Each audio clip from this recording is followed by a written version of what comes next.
ऊर्जा मंत्री श्री हीरालाल नागर ने लाडपुरा और सांगोद क्षेत्र में किसानों तक सिंचाई का पानी पहुंचाने के लिए चल रही परियोजनाओं की समीक्षा की। उन्होंने अधिकारियों को निर्देश दिए कि सभी कार्य समय पर पूरे किए जाएं ताकि किसानों और आमजन को जल्द राहत मिल सके।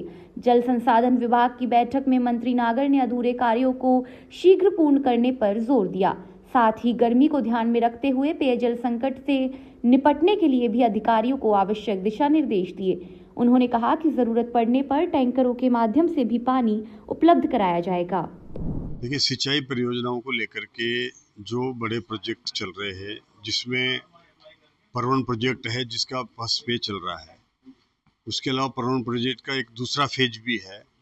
उनकी प्रगति की रिव्यू किया है कि काफ़ी समय से ये प्रोजेक्ट चल रहे हैं और वो देरी हो रही है, तो कब तक आ जाएंगे, सब समीक्षा हुई है। तो ये सेकंड फेज में विभाग का कहना है कि इसको हम शायद अगली फसल तक लेकर के आ सकते हैं। कनेक्शन के बिजली कनेक्शन का कुछ इन्होंने मुझे बताया, तो कल मैंने वहाँ जयपुर हमारे अधिकारियों को बुलाया कि अगर बिजली के जो टेंडर करके और ऑर्डर देने हैं कनेक्शन के लिए, जो काम होना है उसके लिए भी समीक्षा करेंगे और इनको जल्दी कनेक्शन मिल जाए, जल्दी से काम हो।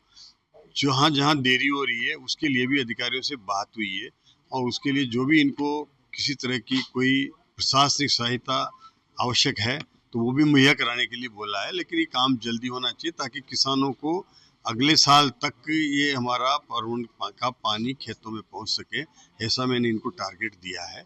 और ये परवन के अलावा भी हमारे यहाँ पर जो बड़े प्रोजेक्टों में है उसमें हरिचंद सागर बांध की जो पूरी नहरी तंत्र है उसका सुदृढ़ीकरण को लेकर के उसकी समीक्षा करी है।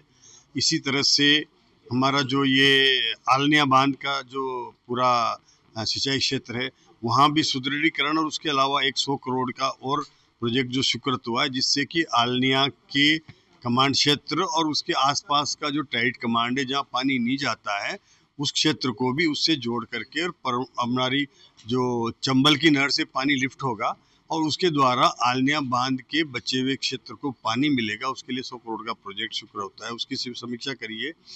और इसके अलावा हमारा ERCP में एक हरिपुरा माझी में एक डैम बनेगा। उस डैम के माध्यम से लगभग कनवास क्षेत्र की पूरी पेयजल सिंचाई की योजना और उसके अलावा हमारा मंडाना क्षेत्र, ये दोनों भी कवर होंगे जिससे कि वहाँ पर भी सिंचाई हो सकेगी।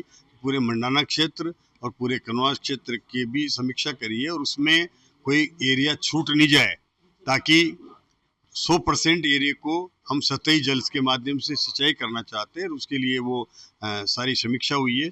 इस पूरे प्रोजेक्ट में हमारे 2 क्षेत्र ऐसे थे जो लगभग छूट गए थे।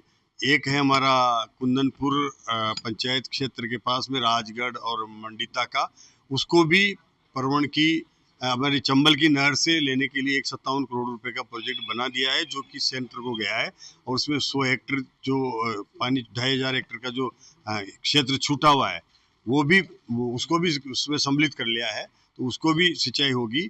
और इसी तरह से हमारा आलनिया के आसपास भी हमारा ब्रजलिया का जो क्षेत्र है वहाँ 100 हेक्टेयर जमीन छूट गई थी, जिसमें न तो वो ERCP में आया, न वो परवन में आया, न वो आलनिया में आ रहा है। तो उसको भी बचा हुआ हमारा जो भी मुख्यमंत्री बजट घोषणा में 100 करोड़ की घोषणा हुई है उसमें शामिल करते हुए उस 100 हेक्टेयर को भी शामिल कर रहे हैं ताकि इसके बाद में जो सांगोद विधानसभा है और लगभग लाडपुरा विधानसभा, इसका पूरा क्षेत्र इन प्रोजेक्टों से सिंचित होगा और उसके बाद कोई क्षेत्र बचेगा नहीं जिसके लिए कोई सतही जल से सिंचित नहीं होगा। इस योजना पर आज इनके साथ समीक्षा बैठक भी हुई है। पूरी इनकी निर्देश भी दिए हैं कि जल्दी से जल्दी इनके DPR बने, जल्दी से जल्दी टेंडर हो और इनको